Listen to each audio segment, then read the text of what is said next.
அனைவருக்கும் வணக்கம். ஆனி பௌர்ணமி ஆனி மாதம் 26ஆம் தேதி வியாழக்கிழமை தினத்தன்று மாலை 6 மணிக்கு மேலே முருகனுடைய வழிபாடு இப்படி செய்து பாருங்கள். முருகனுடைய அருள் பரிபூர்ணமாக கிடைக்கும். பௌர்ணமி தினத்தன்று முருகனுடைய வழிபாடு உங்கள் வாழ்க்கையை மாற்றக்கூடிய சக்தி இருக்குது.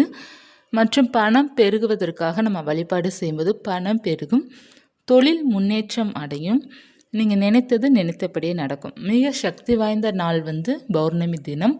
இந்த நாள் குரு பௌர்ணமி.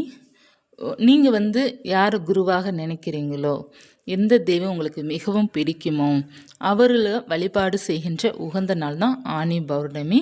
இப்போ முருகரை நிறைய பேர் லைக் பண்ணி வழிபாடு செய்பவர்கள் முருகன் வழிபாடு மேற்கொள்ளும்போது இந்த பௌர்ணமி வழிபாடு உங்களுக்கு அவ்வளோ சிறப்பாக கொடுக்கும்.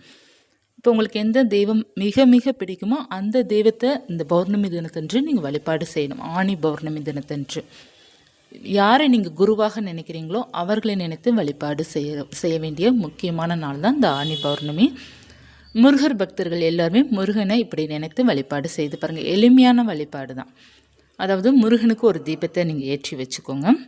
முருகன் படத்திற்கு வெண்மை நிறம் பூக்கள், மல்லிகைப்பூ, பிச்சிப்பூ, இந்த மாதிரி பூக்கள் இருக்கும் பார்த்தீங்களா. கிடைக்கின்ற பூ, சாமந்தி பூ கூட இன்றைய நாள் வைப்பது ரொம்ப நல்லதான்.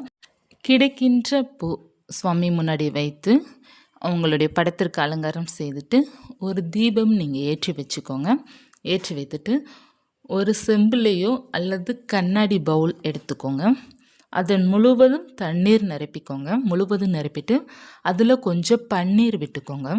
பன்னீர் விட்டுட்டு அதில் ஒரு 2-3 கல்லுப்பு, ஒரு சிட்டிகை போல் மஞ்சள் தூள், கொஞ்சமாக விபூதி, கொஞ்சம் சந்தனம், வசம்பு துண்டு உங்ககிட்ட இருக்குது அப்படின்னா வசம்பு துண்டு அல்லது வசம்பு பொடி போட்டுட்டு கொஞ்சமாக பூ போட்டுக்கோங்க. அது மல்லிகை பூவாக இருக்கலாம், இல்லைன்னா ரோஜா, பன்னீர் ரோஜா பூவாக இருக்கலாம், செவ்வரளி பூக்களாக இருக்கலாம், சாமந்தி பூவாக இருக்கலாம். உங்கள்கிட்ட எந்த பூக்கள் கிடைக்குதோ அந்த பூக்கள் போட்டு நீங்கள் முருகனுடைய படத்திற்கு முன்னாடி வச்சுடுங்க. அடுத்து நீங்கள் பால் பாயாசம் அல்லது பால் நீங்கள் நெய்வேத்தியம் பண்ணுங்கள். நெய்வேத்தியம் பண்ணிவிட்டு நீங்கள் சொல்ல வேண்டிய மந்திரம் ஓம் ஐம் ரீம் வேல் காக்க. அந்த மந்திரத்தை நீங்கள் ஒரு 10 நிமிடம் டு 20 நிமிடம் சொல்லலாம். குறைஞ்சபட்சம் ஒரு 9 முறை, 6 முறை, 21 முறை நம்ம அந்த மந்திரத்தை சொல்லி பூக்கள், உதிரி பூக்கள் வச்சுக்கோங்க. அதாவது நீங்கள் பன்னீர் ரோஜா, சாமந்திப்பூ, மல்லிகைப்பூலாம் மிக்ஸ் பண்ணி நமக்கு கிடைக்கும் பார்த்தீங்களா. நம்ம ஒரு 10 ருபீஸ் 20 ருபீஸ்க்கு நம்ம வாங்கிக்கலாம். வாங்கிட்டு மிக்சிங்கில் நம்ம கிடைக்கிறத வைத்து நீங்கள் அர்ச்சனை பண்ணுங்கள். சுவாமி பாதத்தில் இந்த பூக்கள் போடுங்க. மந்திரம் நம்ம சொல்ல நமக்கு ரொம்ப நல்லது. ஓம் சரவண பவாய நமக்கு அது கூட நம்ம சொல்லலாம். இந்த நாள் சுவாமியை நம்ம அர்ச்சனை பண்ணுவது, இந்த பௌர்ணமி தினத்தன்று பூக்கள் போட்டு அர்ச்சனை பண்ணுவது ரொம்ப விசேஷமான பலன் கொடுக்கும். நீங்கள் உங்கள்கிட்ட பூக்கள், உதிரி பூக்கள் எவ்வளோ இருக்குதோ அதற்கேற்ற போல் நீங்கள் மந்திரங்கள் சொல்லி அர்ச்சனை பண்ணுங்கள். அல்லது நீங்கள் கொஞ்சமாக பூக்கள் தான் இருக்குது அப்படின்னா அதை கையில் வச்சுக்கோங்க. உள்ளாங்கைக்குள்ளே வச்சுட்டு மந்திரத்தெல்லாம் சொல்லி முடிச்சுட்டு ஃபைனலாக நீங்கள் எப்படி நம்ம அர்ச்சதை போடுவோமோ அதே போல் இந்த பூக்கள்லாம் நீங்கள் சுவாமியோட படத்திற்கு பாதத்துக்கிட்ட சமர்ப்பணம் பண்ணிடுங்க. அதுவும் நமக்கு அர்ச்சனை பண்ண சமம் தான். நமக்கு நிறைய பூக்கள் இருந்துச்சுன்னா ஒவ்வொரு முறையும் நம்ம மந்திரத்தை சொல்லிவிட்டு, இப்போ ஓம் சரவண பவாய நமக சொல்கிறேன்னா ஓம் சரவண பவாய நமக சொல்லிவிட்டு அப்படியே நீங்கள் பூக்களை அர்ச்சனை பண்ணுங்கள். உங்கள் பாதத்தில் சமர்ப்பணம் பண்ணுங்கள். இல்லை கொஞ்சம் தான் இருக்குன்னா நம்ம எவ்வளோ நேரம் சொல்கிறோமோ சொல்லி முடிச்சுட்டு கடைசியாக நீங்கள் சமர்ப்பணம் பண்ணிடுங்க. ரொம்ப எளிமையான வழிபாடு தான் நான் உங்களுக்கு சொல்லியிருக்கேன். இன்னமும் உங்களால் சிறப்பாக வழிபாடு செய்ய முடியும் அப்படின்னு நீங்கள் 6 தீபங்கள் ஏற்றிக்கலாம். ஏற்றிட்டு உங்களால் என்னென்ன முடியுதோ நெய்வேத்தியம்லாம் பண்ணிவிட்டு நீங்கள் உங்களுக்கு முடிகிறதெல்லாம் நீங்கள் செய்யலாம். அதாவது சிலை வச்சுருக்கீங்கன்னா அபிஷேகம் பண்ணுங்கள். பௌர்ணமி என்று அபிஷேகம்லாம் ரொம்ப சிறப்புக்குரியது. சிலை வேல் வச்சுருக்கிறீங்க அப்படின்னா பௌர்ணமி தினத்தன்று அபிஷேகம் பண்ணுங்கள்.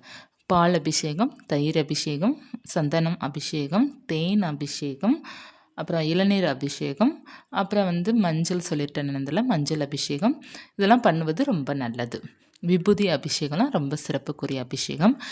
விபூதி, பால், சந்தனம், தேன் இதெல்லாம் ரொம்ப சிறப்புக்குரிய அது. முருகனுக்கு முடிந்தளவுக்கு நீங்கள் செய்யலாம். வேல் வைத்திருந்தாலும் செய்யலாம். இல்லை நீங்கள் வேலும் சிலையும் இல்லை அப்படின்னா 1 டம்ளர் பால் நெய்வேத்தியம் வச்சுக்கோங்க. தேன் நெய்வேத்தியம் வச்சுக்கோங்க போதும். உங்களால் என்னென்ன முடியுதோ அதை நீங்கள் வைத்து உங்களால் வந்து எளிமையாக முடியுது அப்படின்னா கூட பரவாயில்லைங்க. அவ்வளோ நல்ல பலன் கிடைக்கும். பௌர்ணமி தினத்தை வந்து மிஸ் பண்ணிடாதீங்க. எப்போதுமே இறை வழிபாட்டிற்கு பௌர்ணமி நாள் வந்து ரொம்ப சிறப்புக்குரியது. நமக்கு கேட்ட வரங்கள்லாம் கிடைக்கும். இந்த நாள் பார்த்தீங்கன்னா குருவுக்கு உகந்த நாள் அப்படிங்கிறதுனால நமக்கு வந்து குருவாக முருகனை நினைத்து நம்ம வழிபாடு செய்யலாம். ஏன்னா அவருடைய வழிகாட்டுதல நம்ம வாழ்ந்து கொண்டு இருக்கிறோம். அதனால் வந்து நமக்கு வந்து குரு நம்மளுடைய முருகர் தான். அதாவது அப்படி நினச்சி நீங்கள் வழிபாடு செய்யலாம். முருகர் பார்த்தீங்கன்னா ஞானக்காரகன். அவர் நல்ல ஒரு ஞானத்தை கொடுப்பார். நல்ல பாடத்தை கற்பித்து கொடுப்பார். குருவோட வேலையும் அதுதானே. குரு வந்து நமக்கு நல்ல ஒரு ஞானத்தையும் அறிவாற்றலையும் கற்றுக் கொடுப்பதான் குருவோட வேலை. அதே தான் முருகரும் செய்வார். நல்ல ஞானத்தை கொடுப்பார். நல்லா எப்படி சொல்கிறது, என்னென்ன நம்ம பட்டு துன்பப்பட்டு சோதனைப்பட்டு நம்ம முன்னேறி வரணுமோ அத்தனை செயல்களையும் முருகர் செய்வார்.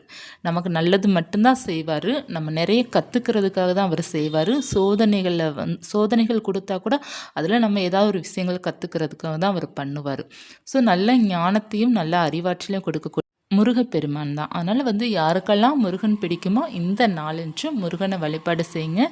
அவர் உங்களுக்கு குருவாக இருந்து உங்கள் வாழ்க்கை மாற்றி தருவார். எவ்வளோதான் தலைவிதி மோசமாக இருந்தாலும் சரி, அவரை வழிபாடு செய்யும்போது முருகப்பெருமான் நம்ம வாழ்க்கையை வந்து சரி செய்து கொடுப்பார். நமக்கு என்னென்ன வேண்டுமோ அத்தனையுமே அவர் செய்து கொடுப்பார். பொறுமையுடன் நம்ம வந்து இருந்தால் போதும். முருகன் நமக்கு எப்போதுமே கூட தான் இருப்பார். இந்த நாள் வந்து இந்த ஆனி பௌர்ணமி முருகனுடைய வழிபாடு மிக சிறப்பான வழிபாடு. முடிந்தளவுக்கு செய்து பாருங்கள். மாலை 6 மணிலேருந்து இரவு 8 அல்லது 9 மணிக்குள்ளே நீங்கள் வழிபாடு செய்து கொள்ளணும். பாத்திரத்தில் தண்ணி வச்சுருக்கோம் இல்லையா, அதாவது கண்ணாடி பவுலில் அல்லது செம்பில் நீங்கள் வச்சுக்கலாம். அந்த பாத்திரத்தில் இருக்கிற தண்ணியை நீங்கள் என்ன செய்யணும் அப்படின்னா வீடு முழுவதும் தெளித்து விடணும். வெள்ளிக்கிழமை காலையில் கூட தெளித்து விடுங்க. அப்படி இல்லைன்னா வியாழக்கிழமை இரவு தூங்க போகிறதுக்கு முன்னாடி வீடு முழுவதும் தெளித்து விட்டுட்டு மிச்சம் வீட்டில் இருக்கிற தெய்வீக செடி நம்ம வச்சுருப்போம் இல்லையா, துளசி இந்த மாதிரி செடி வச்சுருப்போம் இல்லையா, அதற்கு நீங்கள் வச்சிடலாம். அல்லது கால்படாத இடத்துல ஊற்றிடலாம்.